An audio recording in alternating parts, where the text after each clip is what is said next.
আজকে মানে কি কারণে ইনভেস্টিগেশন কমিটি আমাদের ডেকে পাঠিয়েছেন আজকে।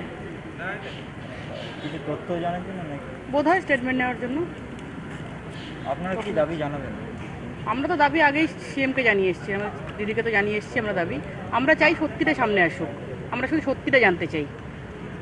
ওদের মেডিকেল নেগলিজেন্সি হয়েছে কিনা সেটা তো আমরা জানি না, সেটা আমরা জানতে চাই, সেই দাবি জানিয়েছি আমরা আমাদের তরফ থেকে সমস্ত রিপোর্টস দেবো, যা যা আমাদের কাছে কেস হিস্ট্রি আছে। ওর তার 2016 নভেম্বরে যে মেডিকেল চেক আপ হয়েছিল তার অল ডকুমেন্টস আমরা নিয়ে এসেছি।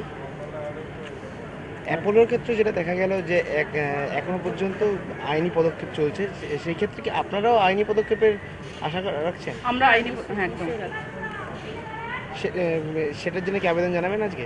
সেটার জন্য আজকে আবেদন জানাবো এবং আমরা লিগালিও আমরা আমাদের অ্যাডভোকেটের সাথে কথা বলবো লিগালি আইনত পদক্ষেপ নেওয়ার জন্য। এবং যে ডাক্তাররা চিকিৎসা করেছেন তাদের বিরুদ্ধে কোনো, হ্যাঁ, আমাদের অভিযোগটা তো পার্টিকুলার কারোর বিরুদ্ধে না। আমাদের অভিযোগটা যদি মেডিকেল নেগলিজেন্সি হয়ে থাকে, কোন ডাক্তার করেছে, কার নেগলিজেন্সিতে হয়েছে, সেটা তো ইনভেস্টিগেশন কমিটি দেখবে, সেটা তো আইন দেখবে।